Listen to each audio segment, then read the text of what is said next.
There's a moment, and if you're reading this, you may have already felt it, where retirement stops feeling like a distant dream and starts feeling like something that's actually genuinely coming. Maybe it hits you while you're sitting at your desk on a Monday morning, or maybe it creeps up on you during a quiet weekend when you find yourself thinking, how many more years of this do I really have left? If you're about 5 years away from retirement, I want you to hear me say this clearly and with every ounce of conviction I have. This is the most important planning window of your entire financial life. Not the years when you got your first 401k, not the years when you were aggressively saving in your 40s. This window, right here. Because the decisions you make over the next 5 years, the intentional ones, the thoughtful ones, the ones made from a place of knowledge rather than fear, will determine exactly how safe, how flexible, and how deeply enjoyable your retirement truly feels. This isn't about perfection, it's about progress. It's about moving from, I hope this works, to, I know this works. And that shift changes everything. Let me walk you through it year by year. 5 years out, build the foundation. Here's something I want you to really sit with. 5 years out is when retirement stops being a one-day fantasy and becomes an actual project with real deadlines, real numbers, and real consequences. For most people, the previous 3 or 4 decades of financial life have been beautifully simple in concept. Save more, invest consistently, let time do the heavy lifting. And that's wonderful. That discipline got you here. But the game is changing now. We're shifting from accumulation to positioning, and that requires a completely different kind of thinking. The first thing you need to do is lock in a real retirement date. Not a range, not a maybe around 62 or so. I mean an actual date. I'm talking June of 2031 or October of 2030. Something concrete that you can plan around, work backward from, and stress test. I know that feels uncomfortable for a lot of people. There's something about committing to a date that makes it feel terrifyingly real. But here's the thing. Every single decision that follows, when income streams begin, how long your portfolio needs to carry you, how many more years of contributions you have, all of it depends on that date. A 3-year swing in your retirement timeline can easily represent hundreds of thousands of dollars in required savings or withdrawals. So pick a real target and then push it, pull it, stress test it from every angle. The second thing you need to do is build an actual retirement budget, and I mean a real one, not a number you pulled from the sky or a percentage of your current salary that some article told you to use. Sit down and figure out what your life actually costs. Break it into 3 buckets: your core needs, housing, food, utilities, insurance, healthcare; your lifestyle wants, travel, hobbies, dining out, experiences that bring you joy; and your irregular expenses, cars, home repairs, helping your kids, medical surprises that nobody puts on a spreadsheet but everyone eventually faces. Here's the nuance that most people miss. Some expenses genuinely go down in retirement. You're not commuting anymore. You're not buying work clothes. You're not paying FICA taxes on earned income. But other expenses, particularly healthcare and lifestyle spending in those early active retirement years, can go up. Your goal isn't a perfect number. Your goal is an honest one. Because once you understand what your life truly costs, you can finally answer the question that actually matters. How much income does my retirement require? Third, check your savings runway. Compare where you are today with where you need to be. Ask yourself honestly, if I just keep doing exactly what I'm doing, am I on track? Do I need to accelerate? Should I be taking full advantage of catch-up contributions? Or have I actually built enough of a buffer that I can breathe a little? This exercise is genuinely powerful because it reframes retirement from something that feels like a looming threat into something that feels like a project you can manage and control. Some people do this math and feel an enormous wave of relief. Others realize they need to make some adjustments, and that's okay too, because you still have 5 years. That's real time. Use it. Fourth, and this one is critically important, you need to have an honest conversation about investment risk. Not just your tolerance for it, but your capacity for it. These are two very different things, and confusing them is one of the most common and costly mistakes I see people make in this stage of life. Risk tolerance is emotional. It's how you feel when the market drops 20% in a quarter. Risk capacity is mathematical. It's how much your plan can actually absorb without derailing. You might feel completely fine being aggressive, but if a significant market downturn would force you to delay retirement by 2 years or slash your spending in ways that genuinely hurt, then your risk capacity is far lower than your emotional tolerance suggests. In year 5, we're not chasing the highest possible returns anymore. We're pursuing the highest probability of success. There's a meaningful difference. Year 5 is also the year you clean up the things you've been quietly ignoring for decades. Insurance gaps, outdated estate documents, a debt strategy. These aren't exciting topics. Nobody gets fired up talking about umbrella liability coverage or updating a will.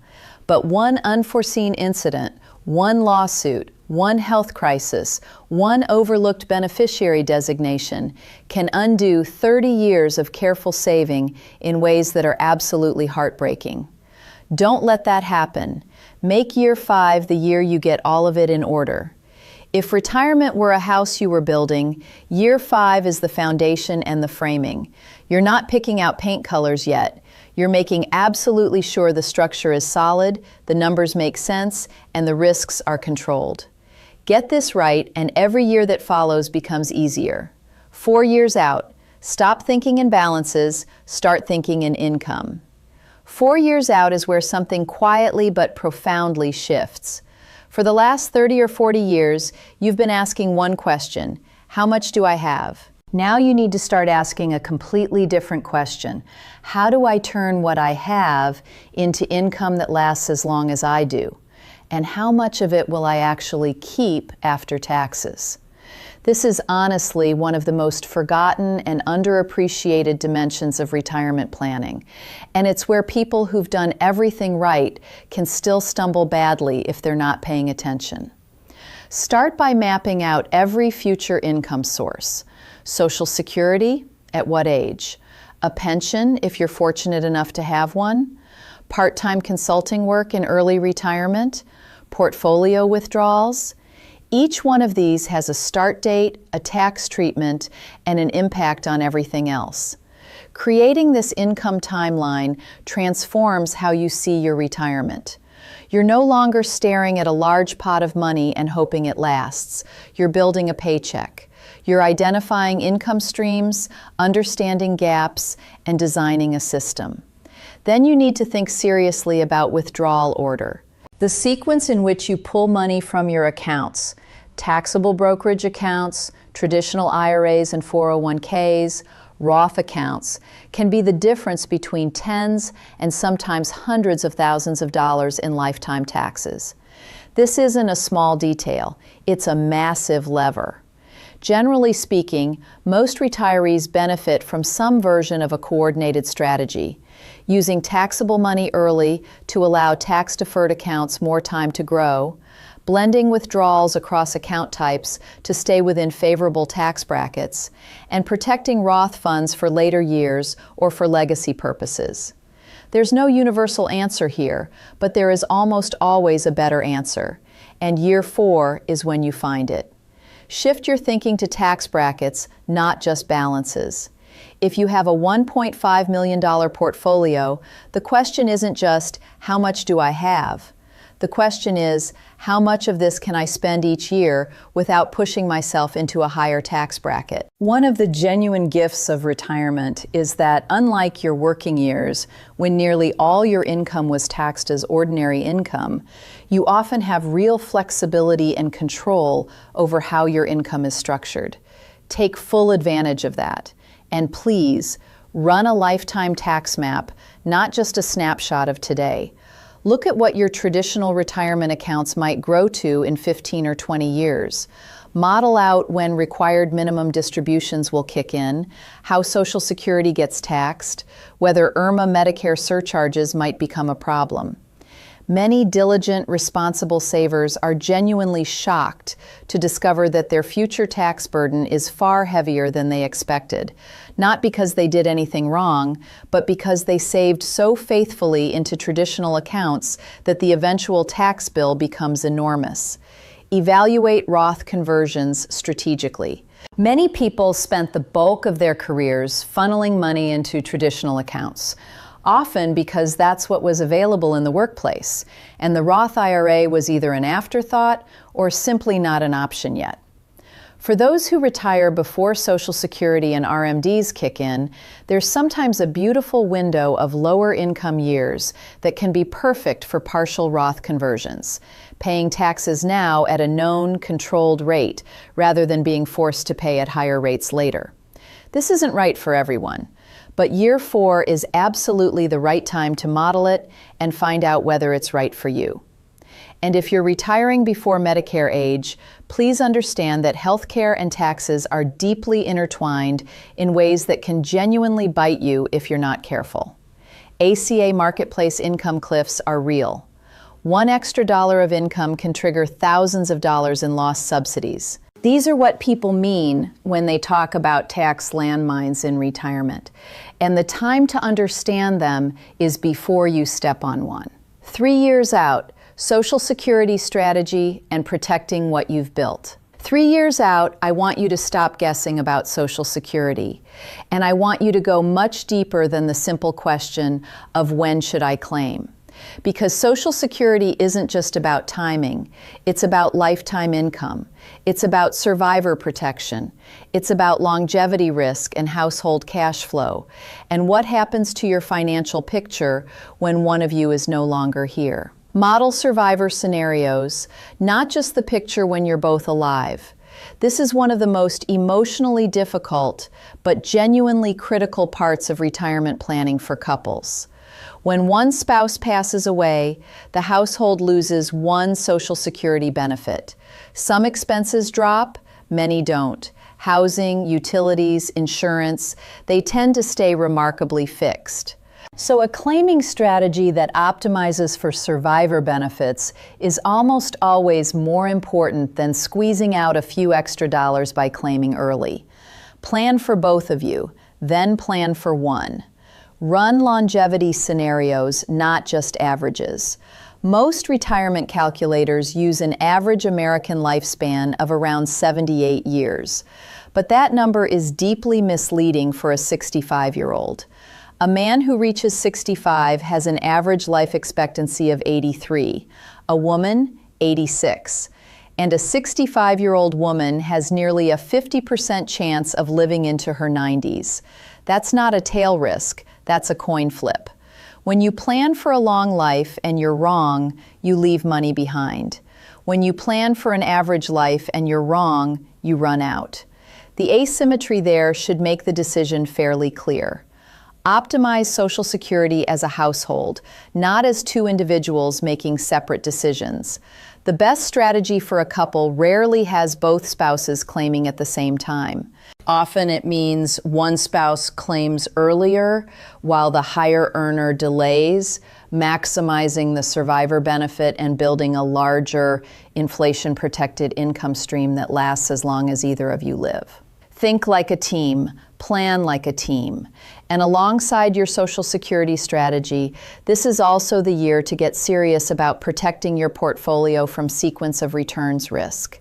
This is the risk that tends to keep me up at night on behalf of the people I care about. Because sequence of returns risk doesn't care about long-term market averages. It only cares about what happens in the first few years of your retirement.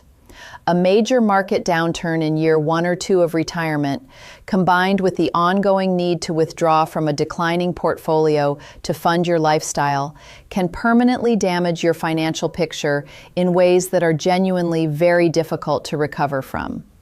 Build a cash or bond buffer focused on your spending gap, not your total spending. Here's a distinction that matters enormously.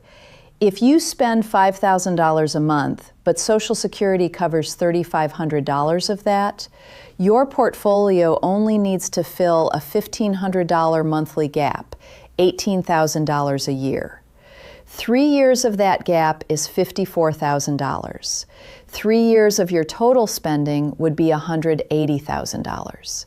Those are dramatically different numbers, and confusing them leads to either over-hoarding cash or under-protecting yourself. Keep that buffer in a high-yield savings account or money market fund, somewhere accessible, somewhere liquid. Its entire purpose is to let you spend from safety during market storms, rather than selling investments at exactly the wrong time. Design a paycheck structure that feels emotionally safe. I want to say something about this that goes beyond the spreadsheet. Behavior matters in retirement just as much as strategy. When income arrives in a predictable, structured way, when you have a monthly transfer hitting your checking account like a paycheck, you feel calmer. You make better decisions. You don't panic when markets get noisy. The emotional architecture of your retirement income plan is just as important as the mathematical one. And finally, decide how flexible your spending really is. Separate your spending into non-negotiables and discretionary. If markets struggle early, what can you temporarily reduce and what is absolutely off the table? The more flexibility you build into your plan, the more resilient it becomes. Resilience is not just a financial concept, it's an emotional one. It's what lets you sleep at night when headlines are screaming. 2 years out, making it real. 2 years out, something wonderful happens. Retirement stops being theoretical. This is the year you stop looking at projections and start designing an actual paycheck. You draft the first 24 months of retirement cash flow, month by month, mapping total spending, guaranteed income, and the gap your portfolio needs to fill. You account for seasonal expenses, one-time costs, healthcare premiums, planned travel. You find the weak spots before they find you. You decide exactly which accounts fund which dollars. Not, I'll pull from investments, but specifically which withdrawals come from traditional accounts, which from taxable, which from Roth. Every withdrawal decision is intentional, every dollar coordinated. This is the difference between a retirement plan and a retirement strategy. You build your income in layers, a guaranteed floor from Social Security or a pension, supplemented perhaps by part-time work in early retirement, then portfolio withdrawals above that, and finally a layer of spending flexibility that can flex down when needed. When you see income this way, as a stack of mutually supporting layers rather than a single source, retirement feels far less precarious. You simplify your accounts. You consolidate where it makes sense. You reduce moving parts. You keep your fee structure low. You set up tax withholding on your income sources so April doesn't deliver any ugly surprises. This is when you can finally start picking out the paint colors. The structure is built, the systems are ready. Now you're finishing and furnishing. 1 year out, confidence is the goal. 1 year out, the heavy strategic lifting is done. Now it's time for practice and precision. Do a retirement income simulation before you ever leave your job. Live on your projected retirement income, using your current salary to fund the experiment, and see how it actually feels. Does the budget work in real life, not just on paper? Where does it feel tight? Where does it feel surprisingly comfortable? Discovering a gap now, with a paycheck still coming in, is infinitely better than discovering it 6 months into retirement. Finalize your automatic transfer systems. Set up regular withdrawals that feel like a paycheck. Create that predictable, smooth income flow that protects you from impulsive decisions during volatile markets.